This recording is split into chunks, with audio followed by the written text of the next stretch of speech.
Hello everyone, I'm Bradford Skeldorado, and I'd like to make a quick video to give y'all a few of my tips that help me sell and get rid of things online on websites like eBay, Facebook, Craigslist, and any other tech website that you may be using.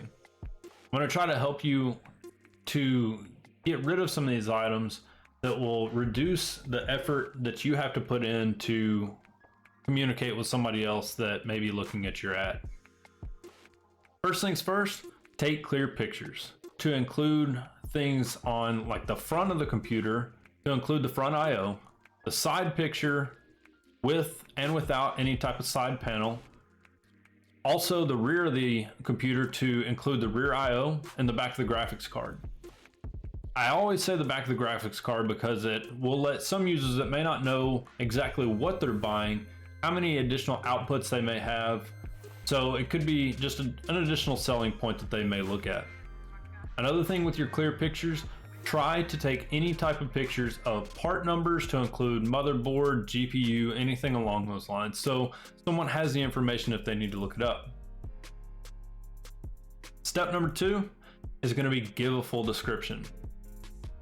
Basically, give as much information as you can to include part numbers, just like the pictures.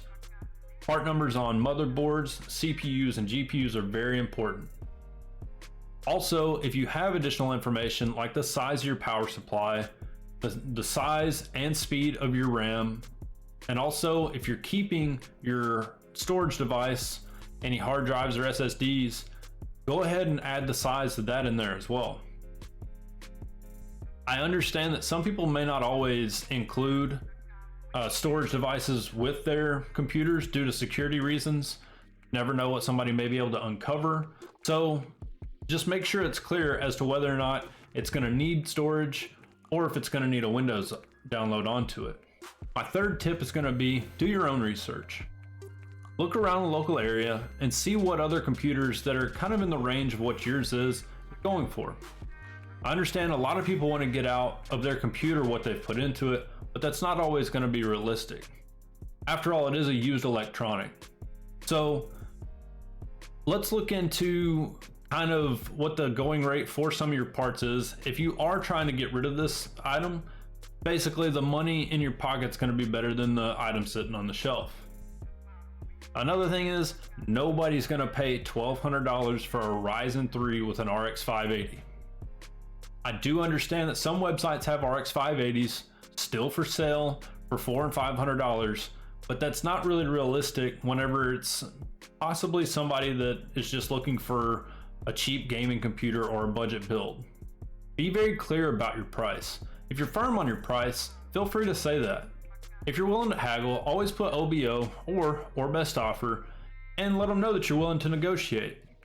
If you're willing to trade for other computer parts or items, let them know that as well.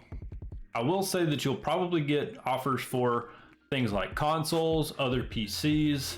So be clear if you're willing to trade or not, put that in your description.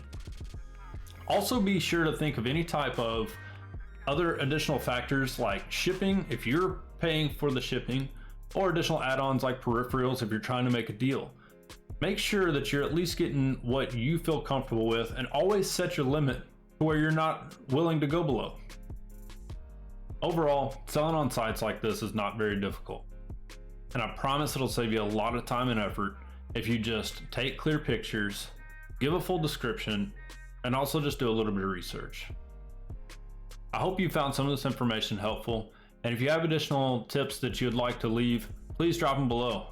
I always appreciate the insight of others, and I hope that if you have enjoyed this video, you'll check out the next one I'm working on, which is going to be the do's and don'ts of selling on sites like Facebook and Craigslist, where you potentially have to meet up with somebody, and just kind of rules that I kind of live by that kind of keep me safe and keep me comfortable with potential things like scams or things that I'm just overall not comfortable with. I appreciate you taking the time to watch this. I'm Bradford Skeldorado, and I'll catch you next time.